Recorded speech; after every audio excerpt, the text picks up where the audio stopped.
Bonjour, je suis Valérie Borel-Estupina, maître de conférence à l'Université de Montpellier. Je consacre ma recherche à l'évolution des hydrosystèmes. Donc je suis hydrologue et je m'intéresse aux impacts du changement climatique sur la ressource en eau et sur les inondations.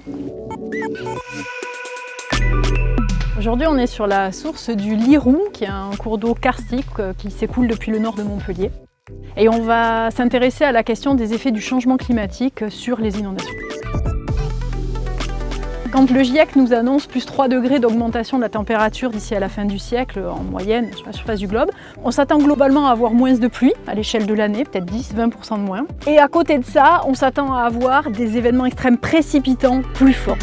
Concrètement, quand on a des orages aussi importants qui s'abattent sur nos territoires, soit le souterrain a énormément de place disponible et l'eau va pouvoir effectivement s'infiltrer dedans. Mais ce qui peut aussi se passer, c'est que l'intensité de la pluie est tellement forte qu'elle n'arrive pas à s'infiltrer dans le sol. Et donc, juste en aval, on a un premier village, les Matelles, où on peut repérer des repères de crues qui ont été posés ici par notre syndicat de bassin, donc le CIBL. Et on s'aperçoit que le niveau d'eau dans les rues du village peut arriver à ce niveau. Et là, je vous parle de crues qui datent du siècle dernier, voire d'avant.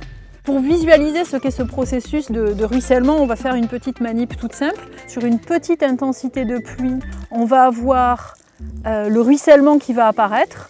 Voilà. Et sur une grosse intensité de pluie, alors là, c'est évident, on a un vrai refus à l'infiltration et le ruissellement se produit de façon beaucoup plus ample. Ce que l'on fait sur nos ordinateurs, on va conceptualiser le fonctionnement du bassin versant pour tenter de reproduire, de rejouer le passé. À partir de la pluie, de la température, de l'état des sols, être capable de simuler le débit qui s'est écoulé par le passé au cours d'une crue dans la rivière. Il doit passer par là. Donc on a développé un modèle hydraulique du Lez et grâce à ce modèle, on est capable de calculer en fait des hauteurs de submersion et en particulier de savoir quelles sont les zones de la ville qui sont inondées et voir aussi si par exemple le déversoir de sécurité à Latte en fait, a été mise en eau ou pas pour éliminer une partie de cette crue. Donc là, on est sur le bord du Lez et on longe un de ces déversoirs latéraux qui vont permettre, quand le niveau d'eau va trop monter à cause de la crue, eh bien l'eau va pouvoir passer par-dessus le déversoir, s'écouler et venir inonder une autre région. L'avantage, c'est qu'on a moins d'eau dans la rivière, donc les populations qui sont autour vont être beaucoup moins exposées au risque d'inondation. Et l'autre avantage, c'est qu'en emmenant l'eau dans cette direction-là, on vient inonder un territoire qui est destiné à être inondé. Et il va avoir le temps de laisser l'eau s'infiltrer, de recharger la nappe, eau dont on pourra avoir besoin justement quand il ne peut plus pendant la période estivale, où là on sait qu'on manque cruellement d'eau. On vit un changement du climat 100 fois plus rapide que ce qu'on a connu jusqu'à présent. Donc imaginez, on est ensemble dans un bus, on y allait à 10 km/h là, contre le mur, s'écraser contre le mur. On avait le temps de s'adapter, on avait le temps de sauter du bus. Aujourd'hui, on y va à 1000 km/h, on n'a pas le temps.